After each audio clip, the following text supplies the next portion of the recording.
అందరూ ఎలా ఉన్నారు? బాగున్నారా? అందరూ బాగున్నారు అనుకుంటున్నాను. ఈరోజు దేవుని వాగ్దానంతో నేను మీ ముందుకు వచ్చాను. ఈరోజు దేవుని వాగ్దానము 2 కొరింథీయులకు రాసిన పత్రిక 12వ అధ్యాయము 9వ వచనం, నా కృప నీకు చాలును. ఫ్రెండ్స్, దేవుడు ఏం చెబుతున్నాడు అంటే నా కృప నీకు చాలు అంటున్నాడు. మరి పౌలు గారి జీవితంలో మరి ఒక ఇబ్బంది అయితే వచ్చిందనమాట. మరి ఆ ముళ్ళుని జయించడానికి దేవునికి ప్రార్థించాడు అనమాట. అప్పుడు దేవుడు ఏం చెప్పాడంటే అది అతిశయించకుండా ఉండడానికి అది పెట్టడం జరిగింది. నేను అయినా భయపడాల్సిన అవసరం లేదు, నా కృప నీకు చాలును అని దేవుడు చెప్పాడు అనమాట. మన జీవితాల్లో కూడా మనం కొన్ని అతిశయించకుండా ఉండడానికి కొన్ని ముళ్ళులు అనేవి ఉంటాయి అన్నమాట. ఆ ముళ్ళుల్ని పెడతాడనమాట దేవుడే. కాకపోతే కొన్ని సమస్యలు ఉంటాయి, ఆ సమస్యలు గురించి కూడా మనం ప్రార్థన చేయాలి. కొన్ని కొన్ని పోతాయి, కొన్ని ఉంటాయి. ఎందుకంటే కొన్ని ఏమో తగిన కాలాన పోతాయి అని దేవుడు నిర్ణయిస్తాడు. ఆ ముళ్ళు అనేది తగిన కాలాన పోయిద్ది అనేది.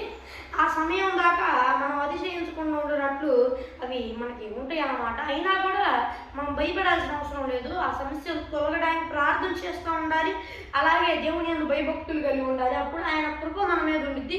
ఆయన కృప ఉంటే మనకి ఇంకా ఆ సమస్య ఉండా కూడా మనం ఏం చేయలేదు అనమాట. ఎందుకంటే ఆయన కృప మన మీద ఉంటే ఎంతో మంచిది. ఎందుకంటే ఆయన గొప్ప దేవుడు. ఆయన కృప మన మీద ఉంటే మన మీదకి అటాక్ చేయడానికి కూడా సాతానుడు ఇబ్బంది పడతాడనమాట. అయితే ఆయన కృప మన మీద ఉండాలంటే మనం గర్వించకుండా ఆయనకి ఇష్టానుసారంగా బ్రతకాలన్నమాట. మనం అతిశయం చెందితే అవి ఇబ్బంది పెడతాయి అన్నమాట. మనం అతిశయం చెందకుండా దేవునికి ఇష్టానుసారంగా బ్రతుకుతూ ఉన్నట్లయితే అవి ఆ సాతానుడు ముళ్ళు ఏం చేయలేదన్నమాట. ఇది ఫ్రెండ్స్ ఈరోజు దేవుని వాగ్దానం.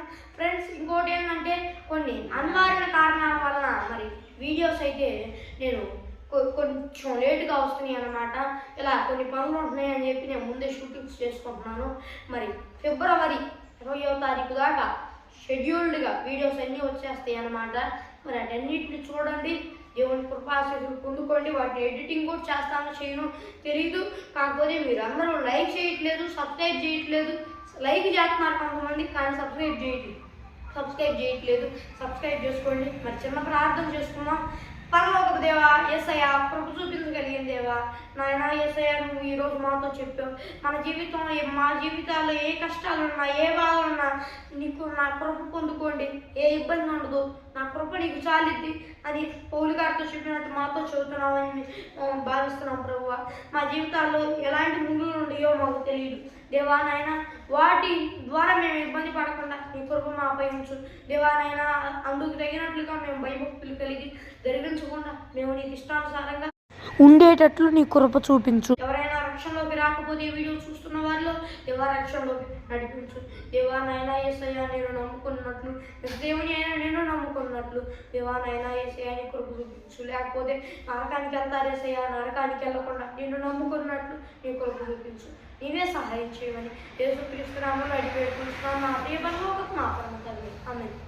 ఇది ఫ్రెండ్స్ మరి ఈరోజు దేవుని వాగ్దానము. మరి ఒక దేవుని వాగ్దానంతో మళ్ళీ కలుద్దాం. సబ్స్క్రైబ్ చేసుకోండి.